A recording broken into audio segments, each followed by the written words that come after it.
processes to positive emotions in relation to self and environment through yoga, biofeedback, complete engrossment, which is reading, listening to music, watching movies, playing golf or bridge, which stimulates neurocircuits of relaxation and pleasure systems and inhibits stress circuits in the mind-brain axis. This has been proved by PET scan, and there are several anecdotal reports available.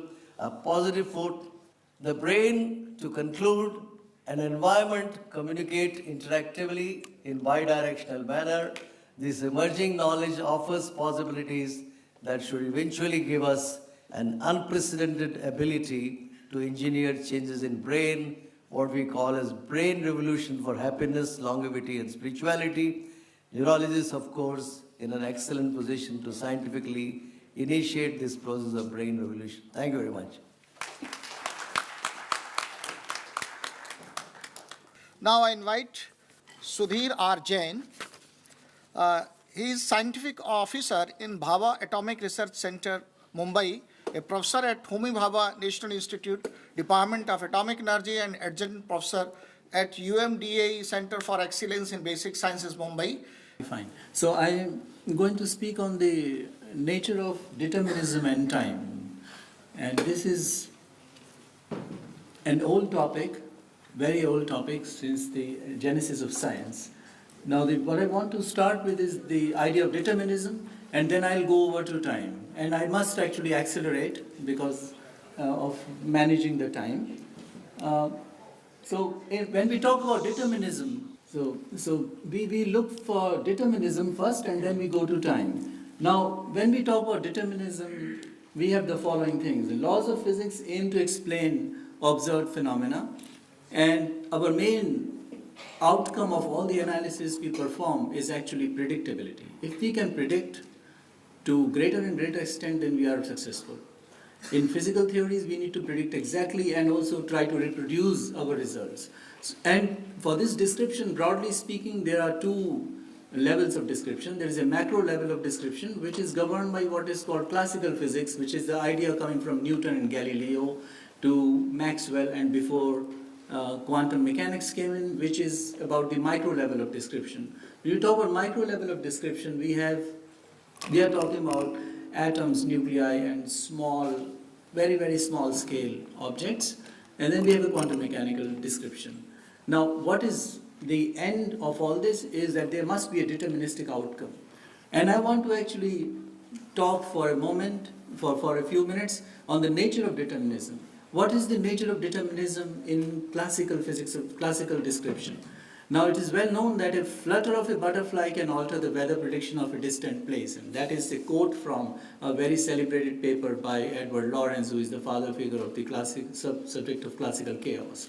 This hyperbole, however, captures the unpredictability that is inherent due to the fact that the equations that we have, which I don't want to stress you with equations, I didn't write equations here. The equations that we have are essentially nonlinear.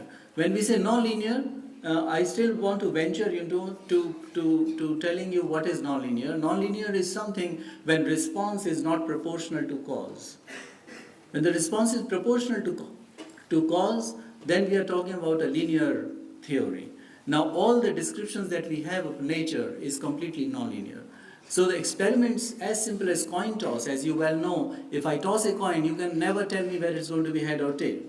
So I know that it will be head or tail, but in a given toss, you can't tell me that it is head or tail, and you can never do so, in fact. And so there is a simple system, a coin, which I know everything about the coin. It's a circular disc. I can give it some energy. It goes up, spinning, and comes down. I can still not tell if it is going to be head or tail.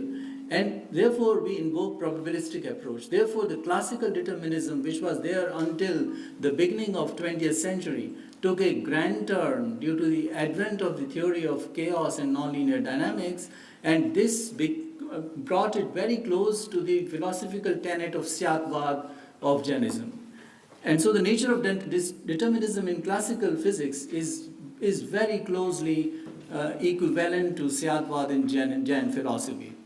In quantum mechanics, it's even more interesting. Quantum theory proposes that there is no degree of localization that you can have for a given system. So there is a wave-particle duality, and this means essentially that I am forced to come to the following experiment, that we all have seen waves created on surface of water of a lake or a pond, and we see that these waves interfere and produce very intriguing pattern. We also know that light interferes, but what quantum mechanics proposes is that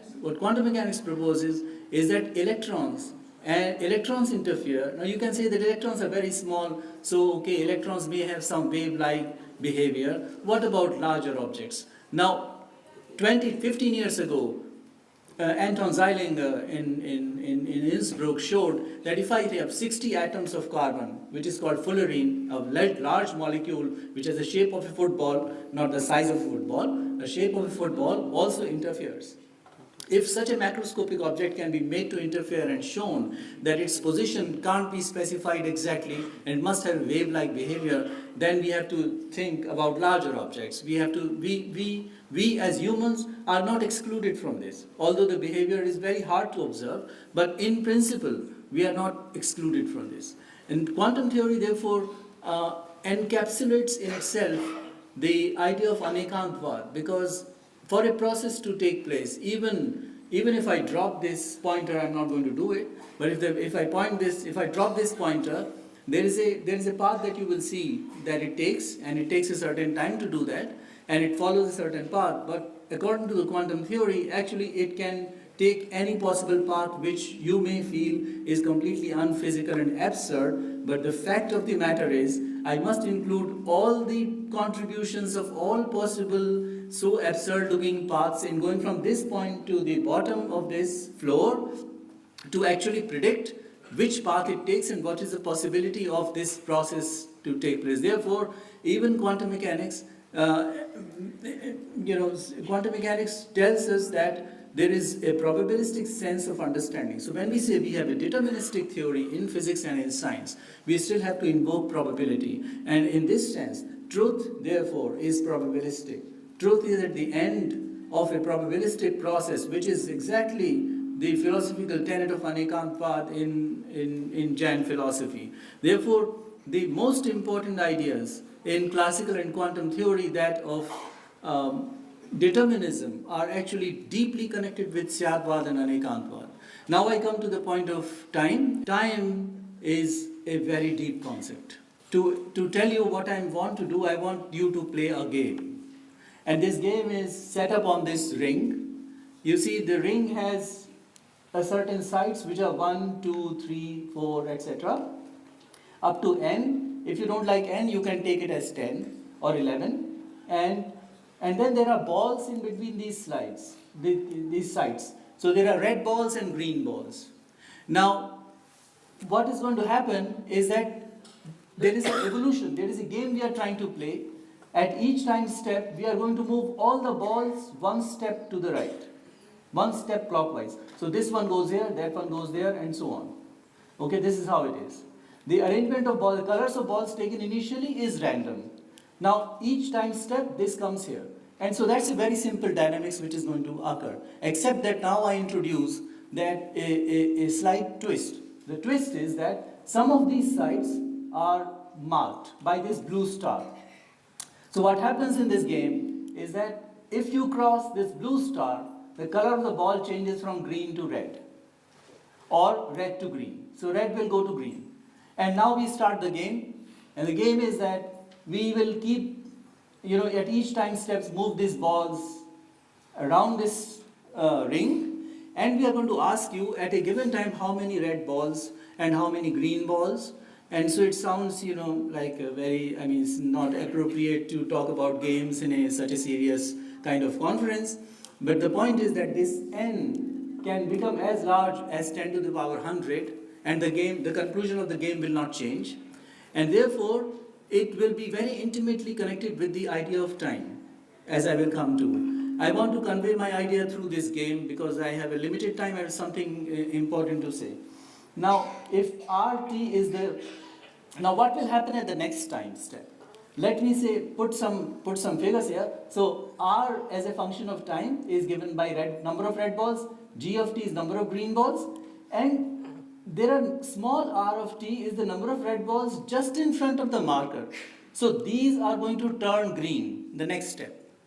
And G of t is the number of green balls in front of the marker, and these balls are going to turn red. Now, so what's going to happen? Next time step, I have few little steps, and I have to have two equations. I'm a theoretical physicist. I have to prove that. So I have two equations here. And so at time step t plus 1, the number of red balls will be the number of red balls at previous time plus the greens which will turn red. And I will lose the red balls which were before the marker because they will turn green. Right? Is that kind of understood by everybody? Right? That's great. And similarly for the green balls, because that's all the maths I need. Okay? And the number of fraction of sites which are marked is, let us say, some x. That's some fraction, out of the 10 to the power 100 sites which are there, some fraction is marked. And now I start this game. Now you see, if I go once around this whole ring, the dynamics is that there are total n sites. After n time steps, n time steps. After n time steps means all the balls have gone one full circle. After all have gone one circle, because there are n sites, and after n steps, all have gone once. If all have gone once, all the colors will change. All the reds will change to green, all the greens will change to red. So there will be a complete inverse colors of what we started with.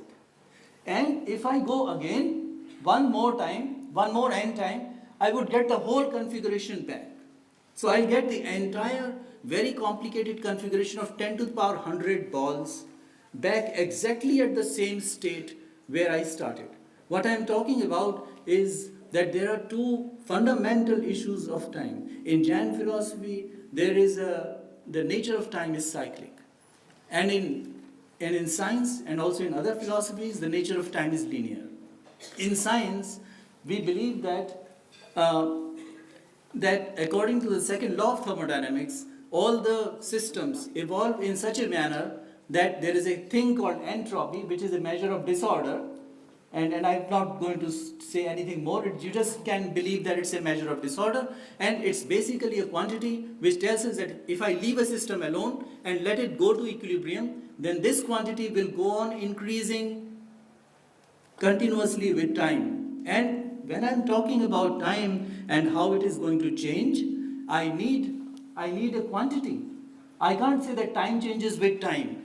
I'm trying to see what is the direction, what is the nature of time. So I have to have a quantity with which I compare. So in this case, this quantity that I have is entropy. In physics, it is entropy. The arrow of time is the direction in which entropy increases. Now, this quantity is most important because this is at the second law of thermodynamics. All the systems and happenings in the world follow second law of thermodynamics.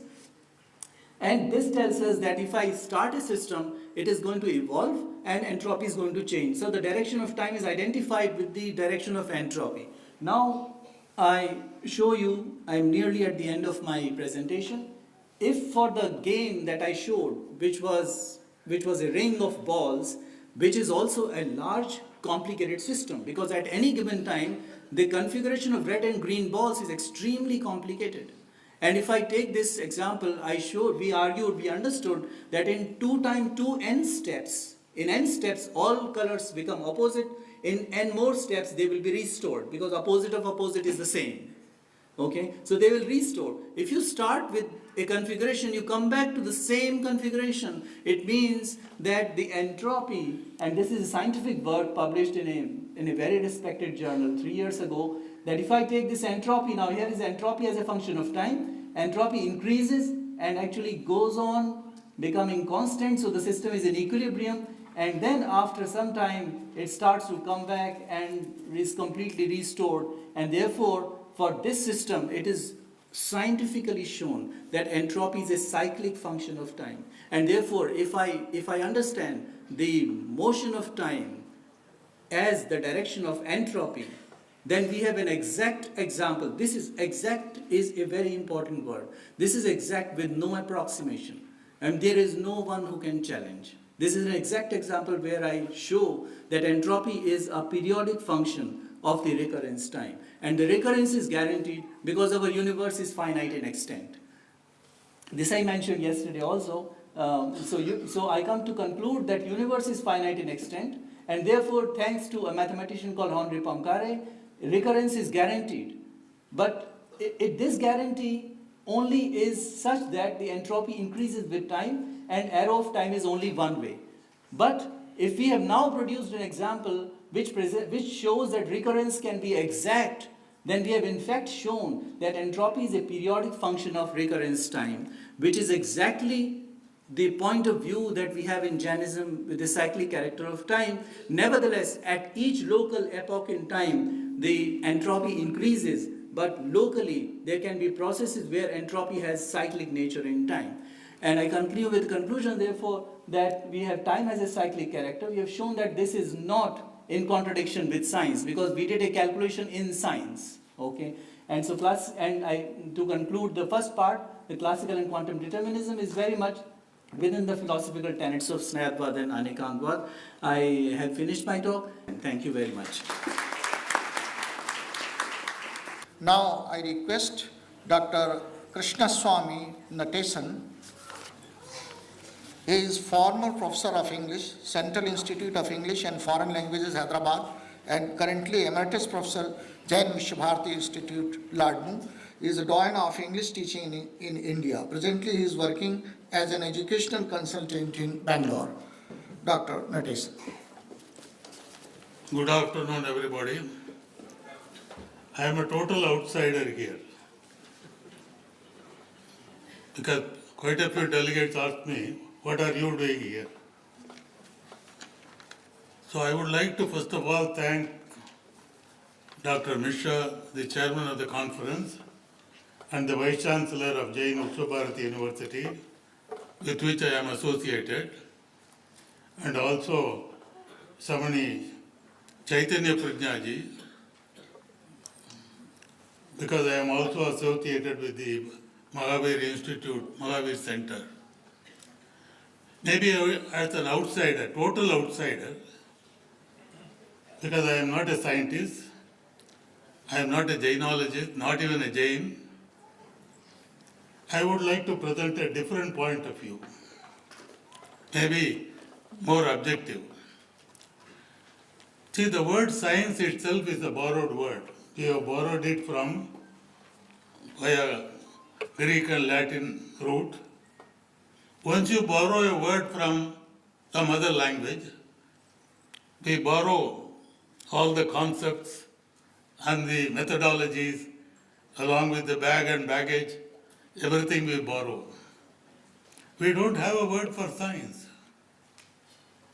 Sometimes this word, Vigyan, is used, but in the Upanishads, Vigyan is used only for intellect. Annamaya Kosha, Vigyanmaya Kosha. It is used for intellect or buddhi. Probably the closest approximation for the word science is Shastra. That is the closest approximation. Or Vidya perhaps. Now when I say our ancient knowledge systems are far, far superior, much more ancient than all the Western knowledge systems, people might say you are glorifying only yourselves. It is only self-glorification. So I have quoted in my paper from a very interesting book by Dick Tracy, a well-known American science writer. He has written a book on the lost LOST, lost discoveries, from Babylonians to the present day, with a lot of documentation. I will just cite one or two examples, because I don't have the time. The organizers say I must finish within 12 minutes. I don't know how they arrived at 12 minutes. The Babylonians developed Pythagoras' theorem 1,500 years before Pythagoras was born. But the West grabbed it and they have given the name of this theorem as Pythagoras theorem. Secondly, Indian mathematicians performed multiplication, algebra, geometry, and even ventured towards calculus. They created a place value system and created the number 0, which is Purnam, or sometimes Shunya. Once Albert Einstein remarked, we owe a lot to the Indians who taught us how to count through the decimal system, without which no worthwhile scientific discovery could have been made. And Dick Terzi also quotes another a mathematics writer, Maurice Klein, a prominent historian of mathematics, who says, Indian mathematicians are fools.